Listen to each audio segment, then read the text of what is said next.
आहे महाराष्ट्रातील सर्वात जलद news network Maharashtra police news 24।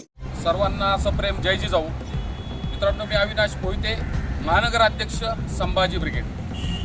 बांधवांनो, माझ्या पाठीमागे तुम्ही पाहू शकताय, हे आहे पाटसचं पोलीस स्टेशन आणि एका अतिशय संवेदनशील विषयावरती आज या व्हिडिओच्या माध्यमातून चर्चा करणार आहे। दादा, विषय खूप गंभीर आहे।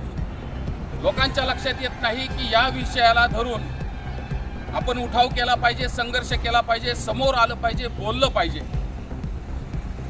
एक छोटीशी गोष्ट, छोटीशी ठिणगी, जर त्या ठिणगीचं रूपांतर आगीमध्ये होऊ शकतं तर हा सुद्धा विषय तितकाच संवेदनशील आणि महत्त्वाचा आहे। मित्रांनो, पाटस पंचक्रोशीमध्ये हातभट्टीचे धंदे जोरात सुरू आहेत आणि या धंद्याच्या पाठीमागला काळा बाजार काय आहे, यांच्या पाठीमागला मास्टर माइंड कोण आहे, याला कुणाचा वरद हस्त आहे, याविषयी यवत पोलीस स्टेशनचे वरिष्ठ PSI, वरिष्ठ पोलीस निरीक्षक संतोष तासगावकर साहेब आपण यांना निवेदन दिलेलं आहे। या निवेदनामध्ये आपण म्हटलेलं आहे, येत्या 8 दिवसामध्ये पाटस हद्दीतील सर्व हातभट्टीचे अनधिकृत धंदे तात्काळ बंद करण्यात यावेत। अन्यथा संभाजी ब्रिगेड स्टाईलनं या ठिकाणी आंदोलन तर केलं जाईल, परंतु रस्ता रोको सुद्धा आम्ही येणाऱ्या काळामध्ये करणार आहोत। बांधवांनो, अनेक वर्षांपासून या पाटस पंचक्रोशीमध्ये अनधिकृत हातभट्टीचे धंदे व्यवसाय जोरात सुरू आहे, जोमात सुरू आहे। याला कारणीभूत कोण आहे याच्या खोलीमध्ये आपल्याला जावं लागेल, कारण पाटस मधल्या अनेक तरुणांचे संसार उद्ध्वस्त झालेले आहे, अनेक तरुण देशोधडीला लागलेले, व्यसनाधीन झालेले आहे आणि या व्यसनाधीनमुळे इथला युवक भरकटला जातोय, तो गुन्हेगारीकडे वळला जातोय। म्हणून याच्या खोलीत जाऊन आपल्याला तपास करावा लागेल, जाणून घ्यावं लागेल की ग्राउंड लेवलची परिस्थिती काय आहे आणि हा सारा प्रकार कशामुळे घडतोय। मित्रांनो, एक गोष्ट आवर्जून या ठिकाणी सांगू इच्छितो, मागल्या काही 15-20 दिवसाचा, महिन्याचा, 2 महिन्याचा कालावधी जर विचारात घेतला तर या पाटसमध्ये अनेक वेपन सापडलेले आहेत। टोल नाक्यावरती कोयता गँगनी दहशत माजवण्यासाठी टोलची तोडफोड केलेली आहे। या भागामध्ये मागल्या 8 दिवसामध्ये शिवतारा चौकामध्ये गोळीबार झालेला आहे। अशा गंभीर प्रकार या पाटसमध्ये घडत आहेत। मित्रांनो, हा सारा खेळ जो चालू आहे ना, तो व्यसनाधीन तरुणांची माती भडकल्यामुळे झालेला आहे। म्हणून या पाटस पंचक्रोशीतील तमाम बंधू भगिनींना, महिलांना आपण आव्हान केलं होतं, ग्रामस्थांना आव्हान केलेलं होतं की दादा हो, आता वेळ आलेली आहे संघटित होऊन संघर्ष करण्याची, आवाज उठवण्याची। परंतु या गावातला गाव पुढारी असेल, तरुण वर्ग असेल, हा झोपलेला आहे, झोपेच्या मानसिकतेचा आहे, झोपेचं सोंग घेतलेलं आहे।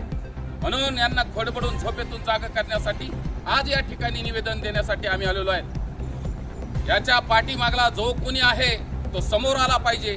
जो कोणी हा धंदावाईक आहे, जो हातभट्टीचे अनधिकृत धंदे चालवतोय, त्याच्यावरती मोका अंतर्गत कारवाई झाली पाहिजे अशी संभाजी ब्रिगेडची मागणी आहे। लक्षात ठेवा, म्हातारी मेल्याचं दुःख नाही, काळ सोकावतोय।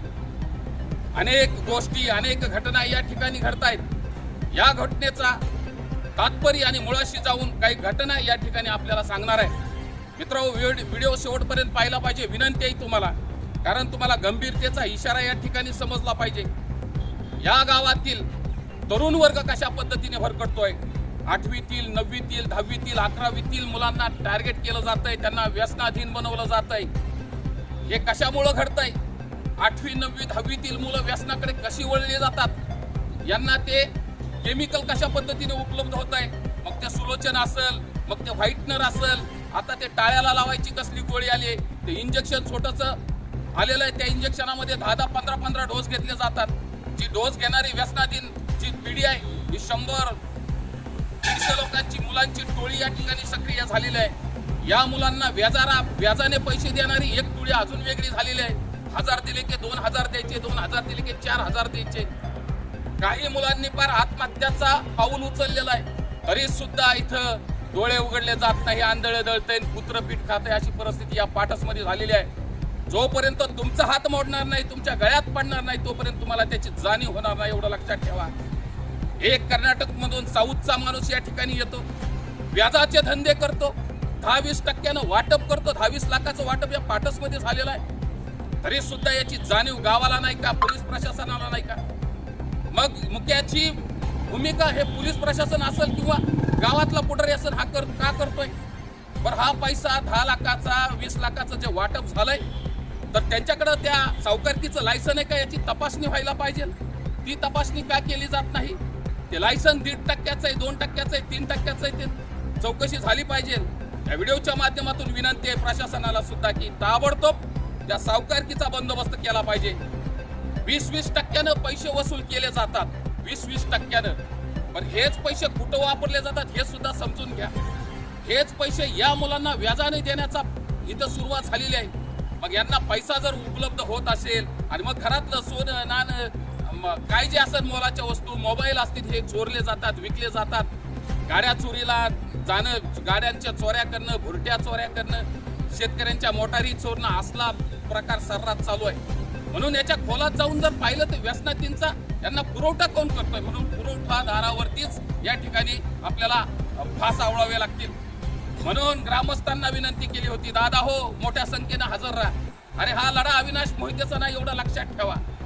हा लढा गावाचा आहे, गावातील तरुणांचा आहे, ज्यांची माती भरकटलेली आहे. त्यांची माती ठिकाणावर आणण्यासाठी हा खास करून लढा आहे. लक्षात घ्या, आपली तरुण पिढी वायाला जाते, यांचं भविष्य वायाला जात आहे, अंधारात जात आहे, हे गुन्हेगारीकडे वळतात आहे. म्हणून आपण जागृत राहणं गरजेचं आहे. जेवढी ही व्यसनाधीन मुलं या ठिकाणी अपराधी आहेत, तेवढे यांचे पालक सुद्धा अपराधी आहेत, लक्षात ठेवा. आमच्याच भागातला एक मुलगा काल पकडून या ठिकाणी आणला गेला. कशासाठी आणला तर त्यांनी त्या सावकाराला विचारलं की तू पैशाचं वाटप का करतोय. इथं पोलीस स्टेशनला आल्यानंतर आम्ही जेव्हा चौकशी करतो त्यावेळेस सावकाराला VIP ट्रीटमेंट दिली जाते आणि त्या तरुणाला आतमध्ये बसवलं जातं, जा आतमध्ये बस म्हणून. आम्ही विचारणा केली, सावकाराला समजून सांगितलं, प्रसंग आम्हाला माहिती आहे, बाका आलेला आहे, मिटवी केली, परत असं घडणार नाही. तरुणाकडून आम्ही त्या सावकाराला सांगितलं, त्या अण्णाला, तरी सुद्धा त्याच्यावरती गुन्हा दाखल करा म्हणून त्याच्यावर जबरदस्ती की त्या तरुणावर गुन्हा दाखल करा. तरुण गुन्हेगार असेल, तो दारुडा असेल, परंतु आमच्या दृष्टीनं, कायद्याच्या दृष्टीनं सुद्धा 99% गुन्हेगार जरी दोषी असतील आणि 1%ला निर्दोषाला फाशी होता कामा नये. म्हणून 99% गुन्हेगार कायद्याच्या नजरेमध्ये सोडले जातात. कायद्यापेक्षा, घटनेपेक्षा, संविधानापेक्षा कोणीही मोठा नाही, लक्षात ठेवा. आम्ही कायद्याच्या अभ्यासक आहे, आम्ही घटनेवरती चालणारी लोक आहे. आम्हाला माहिती आहे संविधानाची तत्व, समता, बंधुता, न्याय काय असतो हे आम्हाला माहिती आहे. आम्ही सुद्धा अभ्यास करतो, आम्ही सुद्धा लॉ करतो, आम्हाला कायदा कळतो. आम्हाला सांगितलं जातं ह्यांना बाहेर काढा, कोण आहे ती, ह्यांना कुणी बोलवलं, इथपर्यंत विचारणा करण्याची यांची डेअरिंग होते. तुमची ही पोलीस स्टेशन म्हणजे खाजगी प्रॉपर्टी आहे का, तुमचा मालकीचा सातबारा आहे का, ही गावची प्रॉपर्टी आहे. या लाईव्हच्या माध्यमातून सांगतो, या वेशीपासून खंडोबा मंदिरापर्यंत ही मोहित्यांची प्रॉपर्टी होती, आम्ही गावाला दान केलेली आहे आमच्या आज्यांनी. हे पोलीस स्टेशन पाटस ग्रामस्थांचं एक चौकशीचं केंद्र आहे. जर रक्षकच भक्षक बनत असेल तर मग दया याचना करायची तर कुणाकडे करायची? आम्हाला सांगता पोलीस स्टेशन मधून बाहेर व्हा, आम्हाला सांगता तुम्ही सरकारी कामात अडथळे आणले तर तुमच्यावर गुन्हे दाखल करू. साहेब, या व्हिडिओच्या माध्यमातून विनंती आहे तुम्हाला, जे काय कुणी आम्हाला जे असे इशारे दिले त्यांना या व्हिडिओच्या लाईव्हच्या माध्यमातून सांगतो. या अविनाश मोहिते राहुल गांधी बरोबर जंतर मंतरवर आंदोलन केलं आणि मोदींना, देशाच्या पंतप्रधानांना प्रश्न विचारला, देश महासत्ता कधी बनणार, देशातल्या प्रत्येक नागरिकाच्या खात्यावर 18-19 लाख कधी येणार, सबका साथ सबका विकास कधी होणार, हे जंतर मंतरवरून विचारलेला हा चळवळीतला शिवशाहू फुले आंबेडकरांच्या विचारधारेवरती चालणारा हा कार्यकर्ता आहे.